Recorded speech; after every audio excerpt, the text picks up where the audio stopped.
جن کو بہت سے لوگوں میں یہ متس بھی ہیں کہ ہم ایک تارے کو گرتے ہوئے دیکھیں تو جو دعا کرے وہ قبول ہو جائے گی، اور اس طرح سے بہت سی متس ہے. تو وہ جو تارا آپ کا گر رہا ہوتا ہے، سائنس کی زبان میں ہم اس کو میٹیور کہتے ہیں. یہ کانسٹنٹلی برننگ باڈی ہوتی ہے اور جلتی جاتی ہے اور زمین کی طرف آتی جاتی ہے. اصل میں یہ وہ ستارہ ہے جو وقت کے گزرنے کے ساتھ ساتھ ختم ہو رہا ہوتا ہے یا تباہ ہو رہا ہوتا ہے. اس کا لائف ٹائم ختم ہو چکا ہوتا ہے. یہاں تک ہم نے ایسٹرونومیکل باڈیز کے بارے میں پڑھا. اب ہم اسپیسیفکلی سورج کے بارے میں بات کریں گے. وہ ہے جس کے اوپر یہ ہماری روزمرہ زندگی منحصر کرتی ہے، وہ ہے سولر سسٹم. سولر سسٹم کے بارے میں آپ سب لوگ جانتے ہوں گے کہ یہ سورج اور 9 مختلف ستاروں پر مشتمل ہے. سورج کے ارد گرد بہت سے چاند اور کومیٹس بھی ہیں، لیکن سولر سسٹم کے اندر فکسڈ 9 باڈیز ہیں جو ایک ہی سرکل کے اندر لگاتار گھوم رہی ہوتی ہیں. یہ سولر سسٹم ایک ڈسک کی طرح کام کرتا ہے اور اس کے اندر 9 جو پلینٹس ہیں ان کے نام ہیں Pluto, Neptune, Uranus, Saturn, Jupiter, Mars, Earth, Venice اور مرکری. آئیے اب ایک ایک کر کے ہم ان سب کے بارے میں تفصیلات سے جانتے ہیں. سب سے پہلے سولر سسٹم کا جو حصہ ہے وہ ہے پلوٹو. پلوٹو سب سے پہلے 1930 میں ڈسکور ہوا. ایسٹرونومسٹ نے کلے ٹومیونگ، سائنٹسٹ تھے، ایسٹرونومسٹ تھے کلے ٹومیونگ، انہوں نے ڈسکور کیا. Pluto was a moon of Neptune. Neptune کا یہ چاند کہلاتا تھا اور زمین کے سے اس کا 5900 مائلز کا ڈسٹینس تھا اور یہ بھی سورج کے گرد گھومتا رہتا ہے. دوسرا ہے نیپچون. نیپچون فرینچ سائنٹسٹ نے سب سے پہلے ڈسکور کیا، جو کہ ایک برٹش میتھمیٹیشین تھا، اور انہوں نے 1846 میں فرسٹ ٹائم اس کے بارے میں بتایا. اور یہ اسمالر دین یورینس ہے، اس کا سائز بہت کم ہے. It is 4497 kilometres away from sun اور اس کا ڈایامیٹر 48,600 ہے. تیسرا بڑا سیارہ جو کہ سولر سسٹم کا حصہ ہے وہ ہے یورینس. یورینس بھی فرسٹ ٹائم ایک ایسٹرونومسٹ نے ہی ڈسکور کیا ان 1781 and he called it George, but later on scientist نے اس کا نام یورینس رکھ دیا. اس کا بھی سورج سے کافی زیادہ فاصلہ ہے، 2870 ملین تک اس کا فاصلہ جا رہا ہوتا ہے، اور اس کو اگر ہم ایکسس کے گرد دیکھیں تو 17.3 آورس لگتے ہیں ایک چکر مکمل کرنے میں. چوتھا امپورٹنٹ سولر سسٹم کا پارٹ ہے سیٹرن. یہ سیکنڈ بگیسٹ اور تھرڈ فاسٹسٹ پلانٹ ہے. یہ سیکنڈ بگیسٹ اور تھرڈ لارجسٹ پلانٹ ہے. اٹ ہیز اے رنگ سسٹم. رنگ کی طرح یہ گول گول گھومتا رہتا ہے، اپنے ایکسس کے گرد بھی گھومتا ہے اور سورج کے گرد بھی گھومتا ہے. تو اس کو ایک روٹیٹنگ باڈی ہی سمجھا جاتا ہے، اس لیے اس کا نام سینٹرم رکھا گیا ہے. پانچواں سولر سسٹم کا اہم حصہ ہے جوپیٹر. بھی 5th پلانٹ آف سن ہے. اس کا volume greater than other plants ہے. It is important to know that mass of Jupiter is heavier than that of other masses. اگر تمام پلانٹس کا بھی اکٹھا کر کے وزن کیا جائے نا تو جوپیٹر کا وزن اس سے بھی زیادہ ہوگا. اس کا مطلب ہے heaviest body in the solar system کیا ہوئی؟ جوپیٹر. تو جوپیٹر کی یہ خصوصیت ہے کہ یہ وزن میں بہت زیادہ ہے. یہ چمکتا اس طرح سے نہیں ہے، چکر یہ بھی لگاتا ہے، لیکن وزن میں سب سے زیادہ کون سا ہے؟ جوپیٹر. نیکسٹ پارٹ ہے مارس. مارس بھی سولر سسٹم کا اہم حصہ ہے. یہ اسمالر ان سائز ہے اور اس کے اندر کاربن ڈائی آکسائڈ بہت زیادہ مقدار میں موجود ہوتی ہے. اس کا فاصلہ زمین سے 228 کلومیٹر ہے اور یہ اپنے ایکسس کے گرد گھومنے میں 24 گھنٹے لگاتا ہے. یعنی 24 گھنٹے ایک دن کے اندر وہ صرف اپنے ہی گرد گھوم پاتا ہے. تو مارس بھی کانسٹنٹلی اپنے ایکسس کے گرد گھوم رہا ہوتا ہے. سولر سسٹم میں اگلا 8واں حصہ جو ہے وہ ہے ارتھ. وہ زمین جس کے اوپر ہم اپنی زندگی گزار رہے ہیں، جس کے اندر ہر طرح کی ہوا فضا موجود ہے. زمین کی سب سے اہم بات یہ ہے کہ یہ لیونگ پارٹ ہے، اس کے اندر زندگی گزاری جا سکتی ہے. باقی جتنے پلانٹس ہیں ان کے اندر آکسیجن، پانی یا باقی چیزوں کی اتنی مقدار موجود نہیں ہے کہ اس کے اندر زندگی گزاری جا سکے. تو this is the most largest and densest part, یعنی اس کی ڈینسٹی بہت زیادہ ہے and it is full of oxygen. Oxygen کی مقدار اس میں زیادہ ہے، اسی وجہ سے اس کے اندر زندگی پاسبل ہے. وہ دو چیزیں جو زمین کے اندر زندگی گزارنے میں مدد دیتی ہیں وہ ہیں پانی اور آکسیجن، اور یہ وہ واحد پلانٹ ہے جس کے اندر یہ چیزیں موجود ہیں.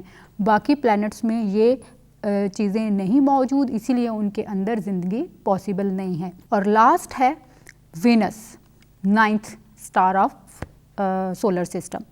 Venice is often called twin of earth. Venus کے اندر زندگی جیسی بہت ساری چیزیں موجود ہیں. اس کا سائز، اس کا والیوم، اس کا جیوگرافیکل ایکٹیویٹی اور اس کی کمپوزیشن، آئرن کی مقدار اگر دیکھی جائے، سلیکیٹس، یا جس طرح زمین کے اوپر پہاڑ موجود ہیں اسی طرح وینس کے اوپر بھی پہاڑ موجود ہیں. یعنی اس کا جو بیسک سٹرکچر ہے یا جیوگرافی ہے وہ ساری بہت زیادہ زمین سے ملتی ہے. لیکن وینس کے اندر پھر بھی لائف پاسبل نہیں ہے کیونکہ اس کے اندر آکسیجن اور پانی نہیں ہے. تو زندگی کی سب سے بڑی نعمت کیا کہلائی؟ آکسیجن اور پانی. اور یہ واحد سولر سسٹم میں ارتھ ہے جو کہ جس کے اندر یہ ایگزسٹ کرتے ہیں، اور اس کی وجہ سے یہ سارا سسٹم چل رہا ہے. اس لیے سورج کے گرد تمام سیارے گھوم رہے ہیں. سولر سسٹم کی آخری جو پارٹ ہے وہ ہے مرکری. مرکری بھی ایک خاص وزن رکھتا ہے اور یہ نیئرسٹ ٹو سن ہے، یعنی سورج کے بہت قریب ہے 57.9 ملین کلومیٹر اوے فرام سن. دیکھیں ہم نے تھاؤزنڈس آف ڈسٹینس پڑھا ہے اس سے پہلے سارے پلانٹس میں، دیکھا ہے کہ بہت زیادہ فاصلے پہ ہیں. لیکن مرکری ایک ایسا سولر سسٹم کا حصہ ہے جو کہ اسمالسٹ ان سائز ہے، اسی لیے یہ سورج کے بہت زیادہ قریب بھی ہے. اس کے اندر کوئی نیچرل سیٹلائٹ آج تک نہیں جا سکی، لیکن یہ سورج کے کیونکہ بہت زیادہ قریب ہے لیکن اس کے باوجود یہ لیس ہاٹ ہے دین وینس، یعنی وینس سے کم حرارت رکھتا ہے. تو اس طرح سے یہاں پہ ہمارا سولر سسٹم کا ٹاپک کمپلیٹ ہوتا ہے جس کے ہم نے 9 پلانٹس کو 1 بائی 1 اسٹڈی کیا، اور یہ سارے پلانٹس جو ہیں وہ لگاتار سورج کے گرد گھوم رہے ہیں، اور ارتھ وہ واحد ہے جس کے اوپر یہ زندگی ممکن ہے. اس کے بعد ہم اگلے ٹاپک کی طرف جاتے ہیں، وہ ہے تھیوریز اباؤٹ ارتھ. زندگی کا آغاز کیسے ہوا، یا یہ زندگی کیسے سب سے پہلے ڈسکور ہوئی، یا یہ زمین جس کے اوپر ہم زندگی گزار رہے ہیں اس کی سب سے پہلے ڈسکوری کیا ہوئی، اس کے بارے میں ہم جانیں گے. اگر دیکھا جائے تو ہر کوئی یہ جاننا چاہتا ہے کہ اس ارتھ کا آغاز کیسے ہوا. مختلف لوگوں نے مختلف تھیوریز پیش کی، مختلف ادوار میں مختلف متھس کریٹ کی گئیں، بٹ سب سے امپورٹنٹ جو تھیوری ہے جو سائنٹسٹ جس پہ بلیو کرتے ہیں وہ ہے creation theory of mythical theory. Creation theory یا میتھیکل تھیوری، یہ وہی تھیوری ہے جس پہ آپ کا بھی یقین ہے اور میرا بھی یقین ہے کہ یہ کائنات اللہ نے بنائی ہے. کرسچنس کہتے ہیں کہ God is creator of this world. Even Chinese بھی کہتے ہیں کہ there is some superficial power who has created this earth. اس کا مطلب ہے کہ ہم سب کا ایک ماننا ضرور ہے کہ there is a super power جس نے کائنات کو بنایا ہے، اس زمین کو بنایا ہے. تو اس کو متھ اس لیے کہا جاتا ہے کیونکہ مختلف علاقوں میں ایک بات جو اس کے اوپر سب مل کے یقین کر رہے ہوں تو اس کو میتھیکل تھیوری کہتے ہیں. تو اسی تھیوری کے اندر ہمارا اپنا بلیف بھی آتا ہے کہ Allah almighty has created this world. کب، کہاں، کیوں، کیسے، یہ اس کا جواب بھی ہمیں اپنے اسلام میں ملتا ہے. تو یہ تھیوری کہ کائنات کو بنانے والی ایک سپر پاور ہے وہ میتھیکل تھیوری کہلاتی ہے. اس کے علاوہ بھی بہت سی تھیوریز ہیں، آئیے اب 1 بائی 1 ہم ان کو اسٹڈی کرتے ہیں. سیکنڈ تھیوری ہے سائنٹیفک تھیوری. اس نام سے ہی ظاہر ہے سائنس کیا کرتی ہے، تجربات اور مشاہدات کی بنا پہ نتیجہ اخذ کرتی ہے. سائنس جیسے آپ نے دیکھا ہوگا کہ بندر کے بارے میں تھیوری، انسان کے بارے میں تھیوری ہے کہ یہ پہلے بندر تھا، پھر وقت گزرتا گیا، آہستہ آہستہ یہ ترقی کرتا کرتا وہ انسان کی شکل میں آ گیا. جیسے کہ گھوڑے یا اونٹ کے بارے میں کہا جاتا ہے کہ یہ پہلے زرافہ تھا، آہستہ آہستہ اس کی گردن چھوٹی ہوتی گئی اور یہ بن گیا. تو یہ کیا ہے، ایک سٹیپ وائز میتھڈولوجی ہے جس کے ذریعے یہ کائنات بنی. تو سائنس یہ کہتی ہے تجربات کی بنا پہ کہ یہ مختلف ادوار سے گزرتے ہوئے تبدیلیوں کے ذریعے یہ زمین وجود میں آئی. تیسری تھیوری ہے وہ ہے tidal theory. Tidal theory is about the earth formation. اس میں یہ کہا جاتا ہے کہ بہت سارے مٹیریل تھے سورج کے گرد جو ایگزسٹ کرتے تھے، تو سب ایک دم سورج کے قریب آنے لگ گئے. اچانک ایک ستارہ جو ہے وہ ٹائیڈ کی شکل میں، یعنی چھوٹے سے پارٹیکل کی شکل میں، یعنی چھوٹے سے جیسے آپ کہہ لیں ایک بال یا گیند کی شکل میں کریٹ ہوا اور اس نے آ کے سورج سے ٹکرایا. اب جیسے ہی وہ سورج کی بیرونی لیئر سے ٹکرایا ایک زوردار دھماکہ ہوا اور سورج ٹوٹ گیا، جس کے چھوٹے چھوٹے ذرات تقسیم ہو گئے اور ان ذرات میں سے ایک ذرہ جو ہے وہ ارتھ ہے. یعنی اس تھیوری کے مطابق جو سورج ہے اسی کا ایک حصہ ہے زمین، جو کہ ایک ستارے اور سورج کے آپس میں ٹکراؤ سے بنا ہے. تو اس تھیوری کے مطابق ہم یہ سائنٹسٹ کا یہ ماننا ہے کہ خود بخود کریٹ نہیں ہوئی، بلکہ یہ ایک ستارے کے سورج کے ساتھ ٹکرانے کی وجہ سے بنی ہے. فورتھ تھیوری ہے nebular theory. This theory tells us about how sun and planets were formed at the same time. ان کے حساب سے ایک بہت بڑا بادل آیا جو خلا کے اندر اڑ رہا تھا، اچانک اس کے اندر ایکسپلوژن ہوا اور چیزیں خود بخود مختلف ماسز ایک دوسرے کے ساتھ جڑ گئے، جس کی وجہ سے زمین وجود میں آئی. تو ان کے حساب سے ایک بہت بڑا طوفان تھا جس کے اندر اچانک گریوٹی کریٹ ہوئی. گریوٹی کیا ہے؟ کشش ثقل، جس کی وجہ سے کائنات بھی قائم ہے کہ تمام مادہ ایک سینٹر کے ساتھ جڑا ہے. تو اس تھیوری کے اس نیبولر تھیوری کے حساب سے تمام کائنات کے جو ڈفرینٹ ماسز ہیں وہ اکٹھے ہو جاتے ہیں اور ایک قوت جسے گریوٹی کہتے ہیں اس کے ذریعے یہ گھومتے رہتے ہیں، اور وقت گزرنے کے ساتھ ساتھ یہ چھوٹا سائز آہستہ آہستہ بڑھتا جاتا ہے. اور یہ سائز بڑھنے کی وجہ سے ایک ڈسک بن گئی ہے، اور that disk is called actually solar system, جس کے اندر ہم دیکھ رہے ہیں کہ کانسٹنٹلی مختلف سیارے گھوم رہے ہیں اور درمیان میں سورج ہے. Next theory solar disruption theory and dynamic encounter theory. اس تھیوری کے مطابق بھی یہی ہے کہ زمین کے اندر بہت عرصہ پہلے سورج کے اندر ایک زوردار دھماکہ ہوا، جس کی وجہ سے سورج جو ہے وہ پھٹ گیا اور اس کے اندر سے چھوٹے چھوٹے پلانٹس نکل آئے اور سپیس کے اندر بکھر گئے. اس تھیوری کا بھی تعلق ایک دھماکے سے ہی ہے کہ ایک دھماکہ سورج کے اندر وقوع پذیر ہوا اور اس دھماکے سے چھوٹے چھوٹے پلانٹس جو ہیں وہ ڈسکور ہو گئے. تو یہ تھیوری بہت زیادہ مشہور ہے کیونکہ اس میں پلانٹس کے بننے کا اوریجن کلیئرلی بتایا گیا ہے. ایک اور تھیوری بھی ہے اباؤٹ اوریجن آف ارتھ، وہ ہے planetesimal theory. According to this theory sun اور دوسرے ستارے جو بھی ہیں سورج اور اس کے گرد سارے اکٹھے ایک جگہ آپس میں ٹکرائے اور اس طرح ایک ستارہ ان میں سے سورج کے اندر گزر گیا، جس کی وجہ سے اس کے اندر جتنی چیزیں موجود تھیں ایک زوردار دھماکے سے بکھری اور وہ چھوٹے چھوٹے پلانٹس میں تقسیم ہو گئیں. تو آپ نے یہ بات نوٹ کی ہوگی کہ تمام تھیوریز کے اندر کسی دھماکے کا ذکر ہے اور اس سے بننے والے مختلف جو اس میں سے نکلنے والے جو ڈفرینٹ پارٹیکلز ہیں ان کو پلانٹس کا نام دے دیا گیا ہے. لیکن سب کا ماننا یہی ہے کہ زمین کا کسی نہ کسی دن کسی نہ کسی وجہ سے اوریجن ہوا ہے. تو پھر اس میں سے جو موسٹ فیمس تھیوری ہے وہ ہے big bang theory. Big bang theory جو ہے یہ بھی بہت بڑے دھماکے کے مرہون منت ہے. اکارڈنگ ٹو دس 20 سال پہلے دنیا کے اندر ایک بہت بڑا فائر بال آیا جس کو کہتے ہیں آگ کا گولا. ایک آگ کا گولا آیا اور جب وہ فضا میں ایک خاص مقام پر پہنچا تو اس کے اندر زوردار دھماکہ ہوا، جس کی وجہ سے اگین اس کے پارٹیکلز پوری دنیا میں بکھر گئے. That is called big bang plants کے اندر، جس کی وجہ سے سارے پلانٹس ایجاد ہوئے اور ایک سولر سسٹم ایجاد ہوا اور یہ کائنات وجود میں آئی. موسٹ فیمس جو تھیوری ہے وہ بگ بینگ تھیوری ہے. It was the first proposed by George Lemaitre Belgium کے اندر یہ سائنٹسٹ رہتے تھے اور انہوں نے اس کی ڈسکوری کی. تو یہ تھی ساری تھیوریز. اس کے ساتھ ہی آج کے ٹاپک کو ہم کنکلوڈ کرتے ہیں. آج کے دن جو ہم نے سب سے پہلے دیکھا وہ تھے ایسٹرونومل باڈیز. ایسٹرونومیکل باڈیز کے اندر ہم نے دیکھا کہ سورج اور اس کے ارد گرد گھومنے والے تمام سیاروں کو ہم نے ایسٹرونومیکل باڈیز کہا. اس کے بعد ان ایسٹرونومیکل باڈیز کے اندر جو ایک اہم سسٹم ہے سولر سسٹم، ہم نے اس کا مطالعہ کیا اور سولر سسٹم میں جو بنیادی چیز ہے وہ سورج ہے اور وہ 9 مختلف پلانٹس پر مشتمل ہے: Pluto, Neptune, Uranus, Saturn, Jupiter, Mars, Earth, Venus and mercury.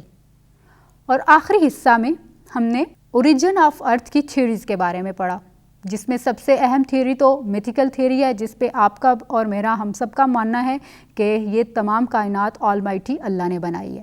اس کے علاوہ ہم نے nebular theory, solar disruption theory, dynamic encounter theory, planetesimal theory and big bang theory کے بارے میں جانا۔ امید ہے آج کے پروگرام میں آپ کو کافی معلومات حاصل ہوئیں جو کہ جنرل سائنس 6404 کے topic the earth and universe کا پہلا حصہ تھا۔ ملتے ہیں ایک اور پروگرام کے ساتھ۔ اللہ حافظ۔